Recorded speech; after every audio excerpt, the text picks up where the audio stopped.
It's the eve of regular season football, and boy, do we have some excitement on tap. It's me, Ben. I'm here by myself. I don't want to throw anybody under the bus. I did try and get a co host for this episode. However, they left me on red. Is that what the kids say? On red? Either way, didn't respond, got ghosted. Shame on that individual. So you're stuck with me. We're going to make the best of it, okay? So, week one excitement. Uh, we've got the camaraderie of watching Ryan flail at trying to defend his championship. I think we're all excited about that. You know, only one person in this league has won back-to-back championships, so it's gonna be a grind to try and get there again, eh, boys? Uh, there's the stomach-churning anxiety of seeing if Cody can win more than two games. I think he's got it in him. Cody, you could do it, man. Go get that W, I guess, more than one W. Uh, Cody's good. He'll be great. Um, there's also the Vegas line, 11 and a half over under of how many moves Brent will make this year. So I'll be taking the under, but best of luck to the rest of you. So yeah, there's all sorts of stuff going on. We're just scratching the surface, really. These are jokes. Um, during the team reviews, the drumbeat has been the entire time that this league is really close. I continue to believe that. I think there is a lot of disparity. I think from our alleged number 12 team all the way up to our obvious number one team, things are pretty tight. Things are pretty close. So this will be a very entertaining season. And what better way to kick it off than talking about some of the things that we have in place? Let me go ahead and show you. We've got the awful Ghost League that maybe I talked about before, maybe I didn't. Let me give you a quick rundown here, okay? So it's a 12-team league. All the rosters are the same. However, we've got a free agent champ squad. And now I can't show you the free agent champ squad because that would ruin the surprise. However, it is a team compiled of all the leftover players, all the best leftover players. Um, and we'll see what'll happen. Nothing that you have to do on your end. We're just going to let nature take its course. But yeah, all the teams are configured the same. Let's take a look at Team Cody, just to show you. That's his starting roster. I haven't even made any changes to the lineup. That's all the same. I'm going to try and keep on top of any of those lineup changes. Obviously, I've been tracking all the free agent moves and mirroring those as well. So, yeah, we'll see what the points look like at the end of the week, and I will give a running total as we go along. So, yeah, we'll see what happens at the end of the year. If over the course of 14 weeks the free agent champ squad outscores anybody in this league, we'll have to come up with some sort of cheeky punishment. Um, Ryan had endorsed the idea of making people wear Speedos. Carl and I aren't too keen on that, so we'll keep some ideas floating around. If you have any suggestions, maybe we'll throw those out in the group text. Let's see what we can come up with. But here's the thing: in all honesty, looking at week one anyway, I like your guys' odds. Believe it or not, it's tough to come up with a full roster of leftover players that I feel very confident in competing with the rest of the league. So we'll give it a shot, though. Like I said, it's all for fun. We'll see what happens. So let's move on to the reason you are tuning in, the big kahuna. It's side mission time, right? Here we go. Let's see what we got. Side mission time. There, I've even got a pop up for you. As we mentioned before, side missions not really something to game for.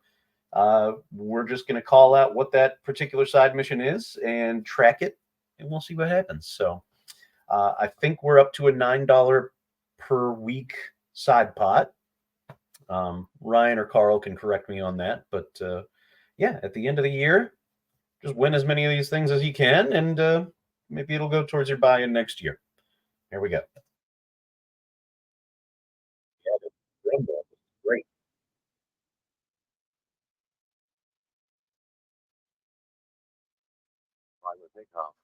WR1. Thanks, robot voice. The Bolitnikoff Award goes to the best wide receiver in college football. This week, $9 will go to the roster that starts the highest scoring wide receiver. So make sure you get your wide receiver ones plugged in. Of course you do. It's week one. You're going to start all your studs, right? So yeah, whoever has the highest scoring wide receiver at the end of the week will be the winner of our side mission. Let me go ahead and update that in our Google Sheet. Side mission bet here. Biletnikoff. I don't know if that's spelt right. Wide receiver one on the week. All right. Perfect. I'm looking forward to it. Let's see. What else can we talk about? One thing I wanted to do, I wanted to potentially take a look at a couple of matchups. This maybe would have been more fun with a co-star. I'll just focus on one for the week rather than getting too far into the weeds. And it was one that had a pretty aggressive swing. Right now, Team Ryan is a damn near 12.5 point favorite over Team Brian. Taking a look at the rosters, though, is that a real deal? We'll have to kind of see. Let's kind of pick this apart real quick. We'll try and do a speed run version, okay? We've got Jalen Hurts versus Jared Goff. Hurts is projected to win that out. I think that's probably pretty realistic. The Detroit Lions versus the Rams. Rams secondary isn't world beating by any means, but I think the Lions are going to lean on the run pretty heavily. I wouldn't be surprised to see Jared Goff finish with a line of something like 250 yards and a couple of touchdowns. Hurts, of course, he's going to be scrambling. We might see the tush push. We could see some cheap rushing touchdowns come via that route. There's a lot of conjecture about this new Kellen Moore offense in Philadelphia and how they'll feature slot wide receivers, as well as rolling A.J. Brown and Devonta Smith both into the slot. So we could actually see Philly pass the ball a little bit more, distribute that ball a little bit better. Things are looking up there. So anyway, advantage Hurts, that makes sense. Ken Walker, Jahmyr Gibbs. Right now they have a 0.5 point for Walker. That makes sense. Denver, kind of a cupcake squad. However, the Rams have a softened up front. A couple of rookies on the line. They got rid of Ernest Jones. We know that Jahmyr Gibbs is a threat to catch the ball as well. Yeah, it's a pretty tight matchup. I'd maybe give Gibbs the edge, but hard to say that one could be any better than a couple of points over the other. So this tracks. Achane versus Stevenson. Right now they have Achane projected to outscore him. This one is going to be interesting. Achane, all of his points came in blowout wins last year. Hard to say. I mean, I'd imagine that the Dolphins are favored to win. However, I don't know that I would expect them to blow out the Jags. This one could be a little bit closer. I'd maybe even favor Stevenson here just because we know where the Patriots are going to go. They're going to probably hand that ball off, throw the ball out of the backfield to Stevenson. They don't have much going for them at wide receiver. And who knows what's going to happen with the Bengals on offense? Is Chase going to hold out? He apparently came back to practice yesterday. I don't know. I'd tip this one further over to Stevenson than Achane, but that's just me. Smith, we kind of hit on a potential expanded role out of the slot in this retooled Philadelphia offense, but Amon-Ra St. Brown, I think we can bank on 100 yards, close to 100 yards, probably like 85 and a touchdown. I like Amon-Ra here. Debo versus Neighbors. A lot of excitement about the Malik Neighbors hype. However, I think the the Vikings will probably handle that pretty well. Debo over the Jets, they're going to have to find more creative ways to get him involved. So, yeah, I'd go Debo. This is going to be where you lose some ground here. Cole Kmet versus Dalton Kincaid. Honestly, I think Kmet would be happy with 6 points. I just don't see it for the guy.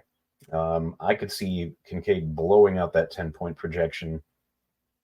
Addison versus Waddle. This is another one where I would pretty easily expect Waddle to win the matchup by plenty more than the 1.7 points they have him projected for. That could be a big way Ryan makes up some ground here. Tight end and flex. Mostert versus Devin Duvernay. I don't know where they're coming up with 9.7 points for Duvernay. Is that expected return game yardage? No, this is going to be Mostert all day. And again, probably by more than the 0.5 points that they have him projected for. Edwards versus Nick Bolton. This one could be a push.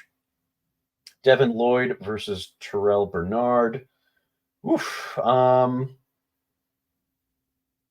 Yeah, that's, if Miami is dedicated to spreading the ball around on the ground, McDaniels has said he wants to see how each of those running backs look. Devin Lloyd could be in line for a lot of tackles.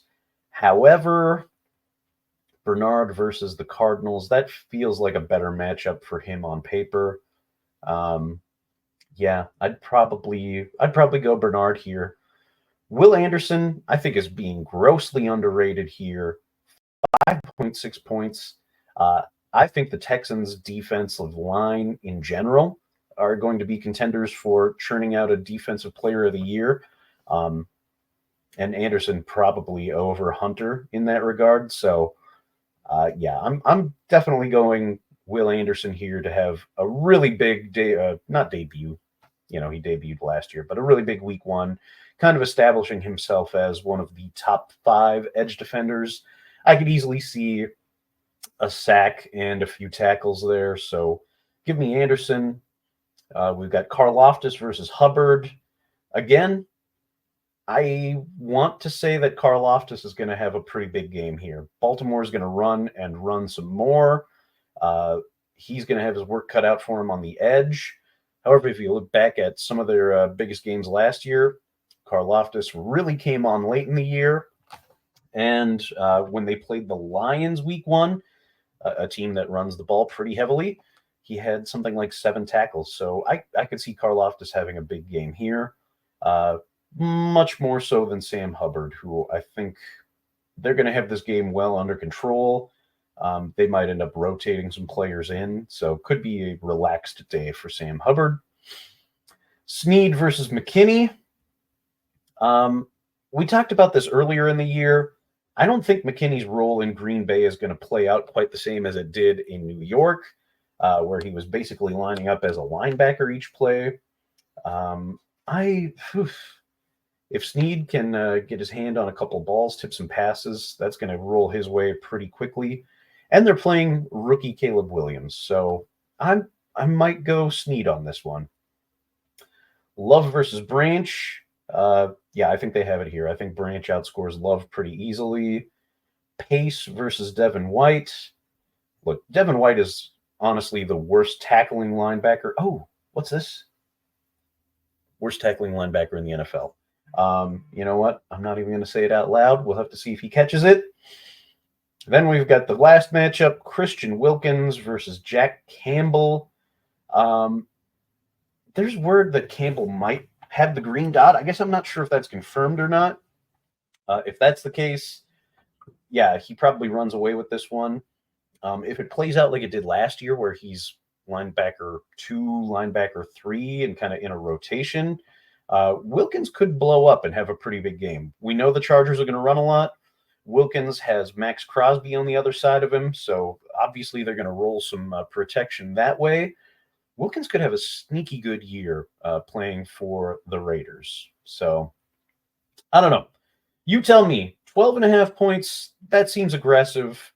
Let's have some fun, and let's predict a Brian surprise win over the legendary Keg Slayers. Not by a lot. I could see him edging him by 4 points. There you go. 4-point win. Team B money. That's it. All right. I feel like that got drug on longer than I anticipated. I should have been a little bit more concise. We've got wide receiver 1 as our side mission. We've got a free agent squad that will be competing for the points crown. And we broke down the matchup of Brian versus Ryan. A very alliterative nightmare. So that's it. That's what I got. Happy week 1. Football's back. We'll catch you guys a little bit later. Shit talk in the group chat this weekend. Looking forward to it. Until next time.